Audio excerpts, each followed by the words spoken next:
श्री कृष्णाय वयम नमः। राधे राधे दोस्तों, आज मंगलवार है।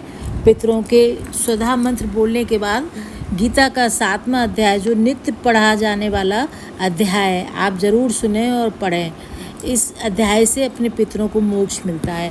ओम पितृगणाय नमः, ओम वसुंधराय नमः, ओम पितृभ्यो नमः, ओम पितृवंशाय नमः, ओम पितृदेवाय नमः, ओम ब्रह्माय नमः। जय श्री कृष्ण दोस्तों, 7वां अध्याय सुनाने जा रही हूँ महात्म्य सहित, जिसे हम नित्य पढ़ने से अपने पितरों को मोक्ष मिलता है और हमारे सभी पितृदोष दूर होते हैं। तो आप ज़रूर पढ़ें और इसे नित्य ही सुनें और नित्य ही पढ़ें, जैसी हो। अगर आप पढ़ नहीं पाते हैं तो इसको यूट्यूब में खोलकर लूप पर चला दें। पूरे घर में आवाज़ ध्वनि गूंजनी चाहिए 7वें अध्याय की। भगवान श्री कृष्ण बोले, हे पार्थ, मुझ में मन लगा करके मेरे ही आश्रय होकर योगाभ्यास करते हुए मेरे स्वरूप का संशय रहित पूर्ण ज्ञान होगा, सो सुनो। सो ज्ञान मैं तेरे ताई कहता हूँ। हे अर्जुन, इसे जानकर फिर कुछ भी नहीं रहता। इस दुनिया में कोई एक ही विरला पुरुष होता है जो विरक्त होता है। जितने भी विरक्त होते हैं उनमें भी कोई एक मुक्ति पद को प्राप्त होता है, और जितने भी मुक्त होते हैं उनमें भी कोई विरला ही मेरी महिमा के ज्ञान को पहचानता है। अतः मैं तुझे अपनी महिमा बताता हूँ। हे अर्जुन, पृथ्वी, जल, अग्नि, वायु, आकाश, मन, बुद्धि और अहंकार, यह 8 प्रकार की मेरी प्रकृति है। इस प्रकृति को अपरा चेतन अर्थात जड़ कहते हैं। और हे महाबाहो, इससे दूसरी प्रकृति चेतन है, जिसने संपूर्ण जगत धारण किया है। इन्हीं दोनों प्रकृतियों से सब प्राणी मात्र उत्पन्न होते हैं, ऐसा जानो। यह प्रकृतियां हमसे ही उत्पन्न हुई हैं। इस प्रकार जगत की उत्पत्ति और प्रलय का कारण मैं ही हूँ।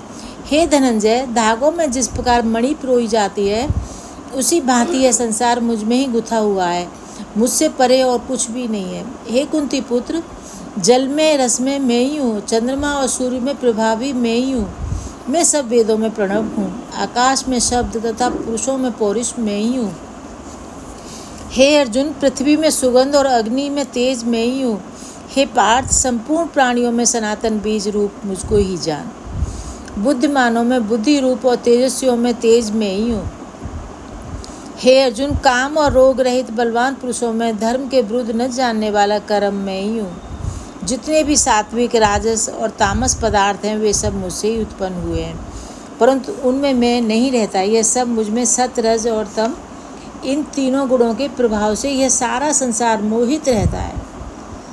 इस कारण यह इससे परे मुझ अव्यय परमात्मा को नहीं जानता। मेरी यह गुणमयी और दिव्य माया अत्यंत दुष्कर है। जो मुझे अनन्य भाव से भजते हैं, वे इस माया को पार कर जाते हैं। जो भजता मुझको भाव से, मैं उसका ही हो जाता। जो भजता मुझको भाव से, बिना भाव के जो भी भजता, मुझे नहीं सुहाता, मुझे नहीं सुहाता। जो भजता मुझको भाव से, अनन्य भाव से भजते हैं, वे इस माया को पार कर जाते हैं। जो पापी, मूढ़ और नराधम है, माया ने जिनका ज्ञान हर लिया है और आसुरी भाव ग्रहण किए हैं, वे मुझे नहीं पाते हैं। हे भारत श्रेष्ठ अर्जुन, 4 प्रकार के जीव मुझको भजते हैं। दुखिया, जिज्ञासु, ऐश्वर्य की कामना करने वाला और ज्ञानी, जिनमें मुझे सदा एकाग्रचित और केवल मेरी भक्ति करने वाले ज्ञानी श्रेष्ठ लगते हैं, क्योंकि मैं ज्ञानी को अत्यंत प्रिय हूँ। किंतु जो दुखिया आदि मुझे सिमरते हैं, इन्हें भी तू बुरा मत जान।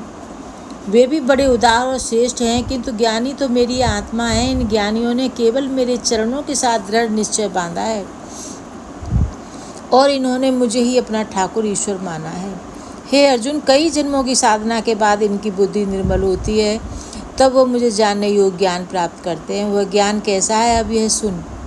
जो सब जगत को वासुदेव मैं समझे, उन्हें सब प्राणियों में मैं वासुदेव नजर आता हूँ। ऐसे ज्ञानी महापुरुष महंत कहलाते हैं, और जो मुझे त्याग कर संसार में मनुष्य और देवताओं की उपासना करते हैं। अब उनकी बात सुन। जो पुरुष कामनाओं की पूर्ति के लिए जिन जिन देवताओं का पूजन करते हैं, उन पुरुषों की उस श्रद्धा को मैं दृढ़ कर देता हूँ। इस श्रद्धा से युक्त होकर उस देवता की आराधना करता है, फिर उसको मेरे ही रचे कर्म फल प्राप्त होते हैं। परंतु उन अल्प बुद्धि वालों का फल नाशवान है। देवताओं की आराधना करने वाले उन्हीं देवताओं को मिलते हैं और मेरे भक्तजन मुझ में मिल जाते हैं।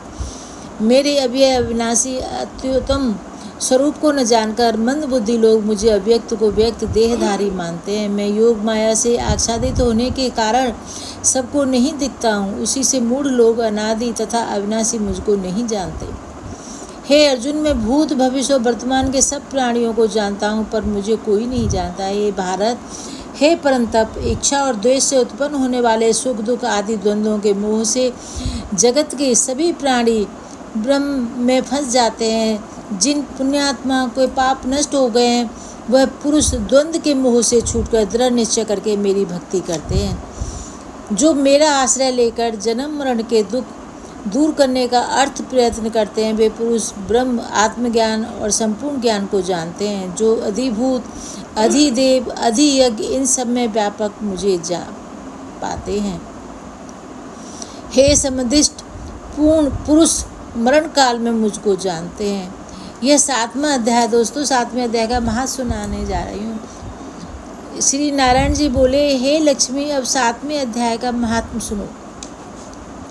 पटेल नामक नगर में शंकुकर्ण नामक एक वैश्य रहता था। व्यापार करने को वह नगर से बाहर यहाँ वहाँ जाता रहता था। एक बार उसे रास्ते में एक सांप ने डस लिया, वह मर गया। उसके साथ ही उसका दाह संस्कार करके आगे बढ़ गए। जब वह पलटकर वापस अपने नगर में आए तो उस वैश्य के पुत्र ने पूछा, मेरा बाप शंकुकर्ण कहाँ है?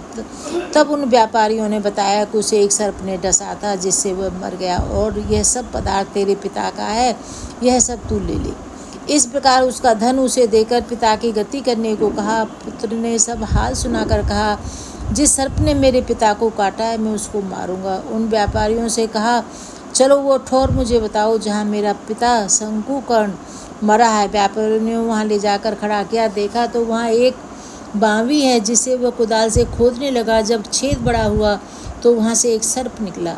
सर्प बोला, तू कौन है? मेरा घर क्यों खोदता है? उस बालक ने कहा, मैं शंकुकर्ण का पुत्र हूँ। जिस सर्प ने मेरे पिता को मारा है, मैं उसको मारूंगा। तब सर्प ने कहा, हे पुत्र, मैं तेरा पिता हूँ, तू मुझे इस अधम देह से छुड़ा और मुझे मत मार। यह मेरा पूर्व जन्म का कर्म था, सो मैंने भोगा। तब पुत्र ने कहा, हे पिता, कोई यत्न बताओ जिससे तुम्हारा उद्धार हो। तब उस सर्प ने कहा, हे पुत्र, किसी गीता पाठी ब्राह्मण को घर में भोजन कराओ और उसकी सेवा करो, तो उसके आशीर्वाद से मेरा कल्याण होगा। तब उस बालक ने अपने घर पर उस नगर में जितने गीता का पाठ करने वाले थे, उन सबको बुलाकर श्री गीता जी के 7वें अध्याय का पाठ कराया और उनको भोजन कराया। तब उन ब्राह्मणों ने आशीर्वाद दिया। तब वैश्य तत्काल उस अधम देह से छूटकर देवदेही पाकर चढ़कर आकाश मार्ग को जाता हुआ अपने पुत्र को धन्य धन्य कहता हुआ वैकुंठ धाम को प्राप्त हुआ। बोलो सच्चिदानंद भगवान की जय। श्री कृष्ण गोविंद हरे मुरारी, हे नाथ नारायण वासुदेवा। श्री कृष्ण गोविंद हरे मुरारी, हे नाथ नारायण वासुदेवा। जय श्री कृष्ण। दोस्तों, 7वें अध्याय का पाठ और महात्म नित्य पढ़ने से हमें सुख समृद्धि मिलती है, हमारे पितरों को मोक्ष मिलता है, हमारे सभी पितृ दोष समाप्त होते हैं। तो आप सभी सुने या पढ़ें, घर में चला दें, और टाइम ना हो तो घर में चला दें लूप पर लगाकर। और जो भी पहली बार, मेरा निवेदन है, पहली बार मेरे चैनल पर आए, मेरे चैनल को सब्सक्राइब करें, वीडियो को लाइक करें और शेयर करें। थैंक यू दोस्तों।